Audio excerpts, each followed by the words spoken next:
Скопје, Куманово и Тетово ќе бидат клучните општини каде ќе се води битката во вториот изборен круг и од кој ќе зависи на тамошното обстојување на власта.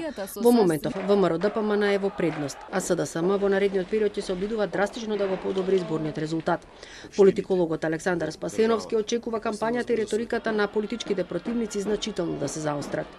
Дали ќе има натамошна стабилност на политичкото мнозинство кое што управо со државата или не, сметам дека во голема мера зависи од три фактори.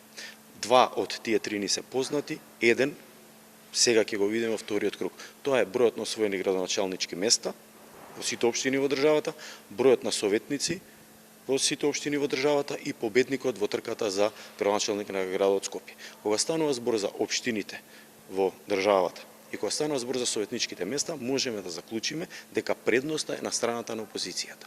Доколку владеачката партија, доколку СДСМ не успее во вториот круг да го поправи изборниот резултат во градот Скопје, односно нивниот кандидат да однесе победа, во тој случај сметам дека притисокот врз централната власт во смисла на промена на мнозинството или пак во смисла на организирање предвремени парламентарни избори ќе биде поголем, особено заради фактот што и мнозинството кој што постои е навистина тенко, сочинето од само 62 пратеник. Пресудни ќе бидат гласовите на албанците, особено во Сарај, каде се избрани градоначалник и совет на општината, па неизвестно е дали граѓаните ќе излезат на гласање на 31 октомври.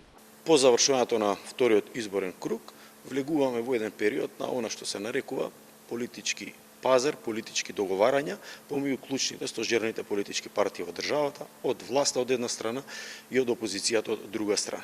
Тоа што до сега политичките партии се немаат изјаснето, само значи дека до сега немаат донесен одлуката или дека во моментот се одвиваат некакви разговори помеѓу партиите околу обезбедување на поддршка на едната партија за другата во општините во кои што овие партии учествуваат, односно во општините кои што се за нив важни.